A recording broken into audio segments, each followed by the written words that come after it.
All right, today we're digging into Elecon Engineering. We're going to do a full SWOT analysis. That's strengths, weaknesses, opportunities, and threats for one of Asia's biggest makers of industrial gears. We'll look at what's working for them, what could be coming down the pike, and some of the real risks they're facing right now. Now, before we jump in, just a quick heads up. Everything we talk about today is for educational purposes. This is absolutely not financial advice or a recommendation to buy or sell anything. So, here's a thought-provoking question for you. How can a giant industrial gear actually predict a country's economic future? Well, it's kind of like this. Companies like Elecon build the heavy-duty muscle of the economy. They supply the massive equipment that gets installed way before you ever see economic growth hit the headlines. They're at the very start of the industrial cycle. And that, of course, brings us right to Elecon Engineering. Now, these guys are a huge deal in this space, but what's really interesting is how they've transformed their business. They've made this really smart pivot away from risky one-off construction projects to a much more stable product-driven model. That's a key piece of the puzzle here. Okay, so here's our game plan for this explainer. We'll start with Elecon's two main engines. Then we'll cover 4 big triggers for growth. After that, we'll get into the red flags that have been popping up. And finally, we'll weigh the risks against the rewards. Let's get into it. All right, let's kick things off with part 1, Elecon's 2 engines. We're talking about the cash cow and the big turnaround story. Okay, so check this out. The lion's share of their business, about 75% of their revenue, comes from industrial gears. This is their cash cow, you know? It's the stable, reliable engine that powers the whole company. So you've got these two very different stories playing out. On one side, you have the industrial gears business. It's the market leader in India, it's really hard for new competitors to break in, and it's got these awesome profit margins.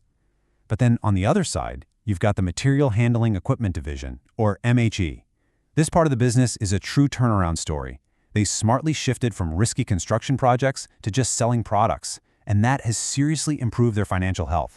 So that's the business as it stands today. Now let's shift gears, no pun intended, and look at the road ahead. Where's the growth going to come from between now and 2030? Well, analysts have their eyes on 4 key triggers. First, a massive spending boom right here at home. Second, a huge export opportunity thanks to the whole China Plus One trend. Third, some really nice high-margin defense contracts. And finally, the fact that their MHE business is now back on solid ground. Let's talk about that domestic boom first. We're seeing huge expansions from steel giants like Tata and JSW.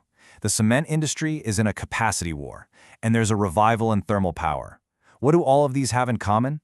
They need Elecon's products. It's that simple. Big industrial projects mean big orders for gears and equipment.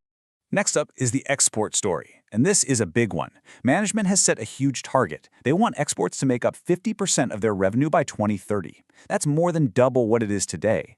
They're banking on the whole China Plus One strategy, where companies around the world are looking for reliable suppliers outside of China.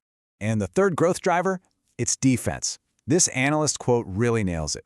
Defense orders are sticky, high margin, and recession-proof. Think about it. When you're supplying propulsion gears for something like the INS of a current aircraft carrier, that's not just a quick sale. That's a long-term relationship with stable, profitable, and dependable income. Okay, so with all this good news, you'd think the stock would be flying high, right? Well, not exactly. It recently took a 32% correction. So let's get into the red flag report and figure out what went wrong. The biggest shocker was this number right here. Their profit after tax margin collapsed by 209 basis points. I mean, that's over 2 full percentage points, dropping from 17.3% down to 15.2%. When your sales are going up, but your profitability is going down, well, that's a huge red flag for investors. But it gets worse when you dig a little deeper. The headline profit number looked okay, but that's because it included a big one-time gain of 106 crores. If you take that exceptional gain out of the equation, you realize the underlying profit from their actual operations was flat, or maybe even down. It was a bit of a mirage. So what happens when the core business looks shaky? Well, the big money starts to get nervous. As you can see here, foreign institutional investors saw what was happening and started reducing their stake, selling off shares between June and September. All that selling pressure created what technical analysts call a death cross. It sounds dramatic, I know, but it's a real technical signal. It's basically when the short-term price trend crosses below the long-term trend. This is often seen as a major break in momentum, and it can even trigger automated selling programs, which just makes the problem worse. Okay, so that brings us to the final section, weighing the risk and the reward. We've seen the good, we've seen the bad. Now the big question is Elecon undervalued? And you can't answer that without looking at the competition, right? So how does Elecon really stack up against its closest rivals? Okay, now this table is where things get really interesting. Look at the PE ratio. Elecon is trading at around 21 times earnings. Its competitor, Shanty Gears, almost double that at 39. And even Ace is at 30. Elecon's return on capital is strong, right up there with Ace, but the market is clearly giving it a much lower valuation. There's a big discount here. This really boils down to two competing narratives. The bull case says, hey, if Elecon nails its export growth and keeps margins steady, its PE ratio should get re-rated and climb closer to its peers, maybe to 25 or 30. But the bear case says, not so fast. If the domestic capex boom runs out of steam, the stock could take another big hit. And here's a great quote from an analyst that sums up the bull thesis perfectly. They said, "You are buying the 2030 export transition for the price of a 2025 domestic machinery company." What they're saying is the market is only valuing the company on its current domestic business, not its massive global potential.